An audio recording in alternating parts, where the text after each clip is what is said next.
Welcome student. तो आज हम पढ़ेंगे कम्बिनेशन ऑफ कैपेसिटर के बारे में। हमारे पास जो कम्बिनेशन ऑफ कैपेसिटर होता है वो दो तरह का होता है। एक होता है सीरीज कम्बिनेशन ऑफ कैपेसिटर और दूसरा होता है पैरेलल कम्बिनेशन ऑफ कैपेसिटर्स।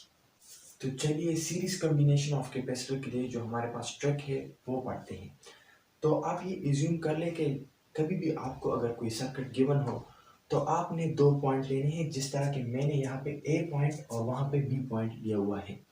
तो आप देखें कि ए पॉइंट से बी पॉइंट तक आप ये इज्यूम कर ले कि अगर मैं किसी चार्ज को ए पॉइंट से बी पॉइंट तक ले जाऊं तो मेरे पास कितने रास्ते अवेलेबल है। इस केस में हमारे पास सिर्फ एक ही रास्ता अवेलेबल है और वो रास्ता ये है फ्रॉम ए टू बी। तो आप क्या करोगे, यहाँ पे मैंने लिखा है if we move a charge from A to B then we have to cross all the three capacitors। यानी कि मुझे अगर किसी चार्ज को A पॉइंट से B पॉइंट तक ले जाना हो तो मुझे इस रास्ते के जरिए जाना होगा और यहाँ पे मुझे तीनों कैपेसिटर को क्रॉस करना पड़ेगा, क्योंकि यहाँ पे सिर्फ हमारे पास एक ही रास्ता है। यहाँ पे हम सीरीज कम्बिनेशन के लिए बात करते हैं कि अगर हम किसी दो पॉइंट ले ले, ये एज्यूम करें कि यहाँ पे दो पॉइंट्स हैं और इन दो पॉइंट के दरमियान अगर मैं किसी चार्ज को मूव करूं तो मेरे पास यहाँ पे सिर्फ एक ही रास्ता है यहाँ तक जाने के लिए, और उस रास्ते से अगर मैं जाऊं तो मुझे तीनों कैपेसिटर को क्रॉस करना पड़ेगा। तो जब हम तीनों कैपेसिटर को क्रॉस करेंगे तो क्या हो जाएगा, यहाँ पे जो पोटेंशियल V होगा इसकी वजह से यहाँ पे पोटेंशियल डिफरेंस V1 बन जाएगा। ये पोटेंशियल डिफरेंस यहाँ पे V1 क्यों होगा, ये V2 क्यों होगा और ये V3 क्यों होगा।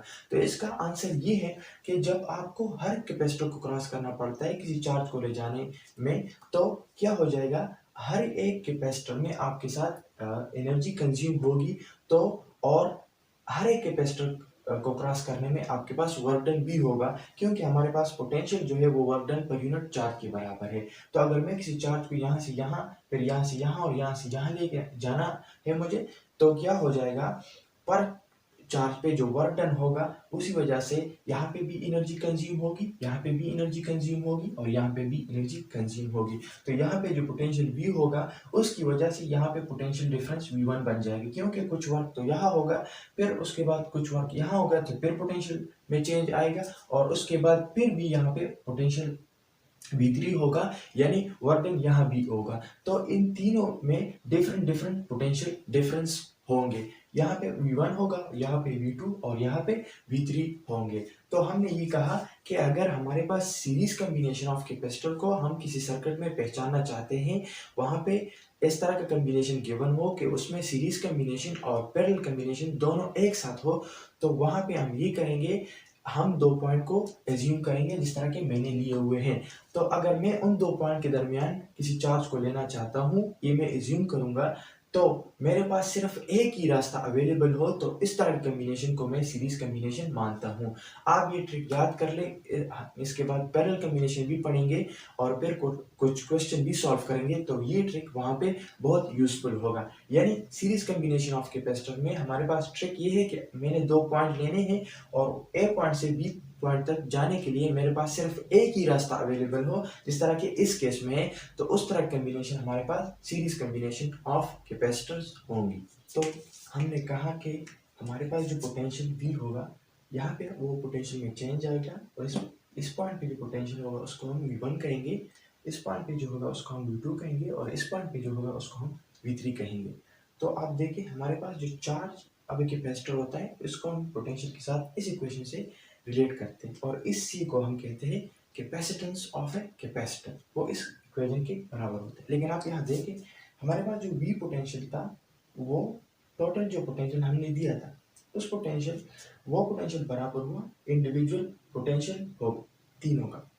तो आप देखिए यहाँ पे V1 पोटेंशियल है, यहाँ पे V2 पोटेंशियल है और यहाँ पे V3 पोटेंशियल है, यानी जो पोटेंशियल V था वो इन तीनों के सम के बराबर है। अब यहाँ पे जो चार्ज है, चार्ज को मैंने क्यों लिखा है, चार्ज इसलिए डिस्ट्रीब्यूट नहीं होता क्योंकि यहाँ पे जब चार्ज बिल्ड होना शुरू हो जाए तो इंडक्शन की वजह से उसका अपोजिट चार्ज यहाँ होगा, यानी अगर यहाँ पॉजिटिव चार्ज होगा तो इंडक्शन की वजह से यहाँ पे नेगेटिव चार्ज होगा। इस तरह इसमें और इस तरह इसी कैपेसिटर में भी, तो चार्ज तो वही के वही रहेगा, तो हम कहते हैं कि चार्ज सेम है। अगर मैं इसको इस पे डिवाइड कर दूं तो हमारे पास इक्वेशन इस तरह बनते हैं, क्योंकि कैपेसिटेंस हमारे पास चार्ज पर वोल्टेज है और वोल्टेज पर चार्ज जो है वो 1 ओवर कैपेसिटेंस है। तो मैंने 1 ओवर इक्विवेलेंट कैपेसिटेंस लिखा हुआ है। इक्विवेलेंट कैपेसिटेंस का मतलब ये है कि इन तीनों कैपेसिटर का जो कंबाइंड कैपेसिटेंस है, इसका जो कैपेसिटेंस है और इसका जो कैपेसिटेंस है और इसका जो कैपेसिटेंस है, इनका जो कंबाइंड कैपेसिटेंस है उसको मैं इक्विवेलेंट कैपेसिटेंस कहता हूँ। वो इंडिविजुअल कैपेसिटर के कैपेसिटेंस के बराबर है। तो इसमें हमने ये देखा कि हमारे पास जो पोटेंशियल है वो डिस्ट्रीब्यूट हुआ और चार्ज वही की वही रहा, तो चार्ज रिमेन सेम, और जो कैपेसिटेंस है वो डिनोमिनेटर में है। तो इसका मतलब ये है कि इन तीनों कैपेसिटर्स का जो कैपेसिटेंस है वो इक्विवेलेंट कैपेसिटेंस की वजह से उसका जो इफेक्ट है वो डिक्रीज होता है।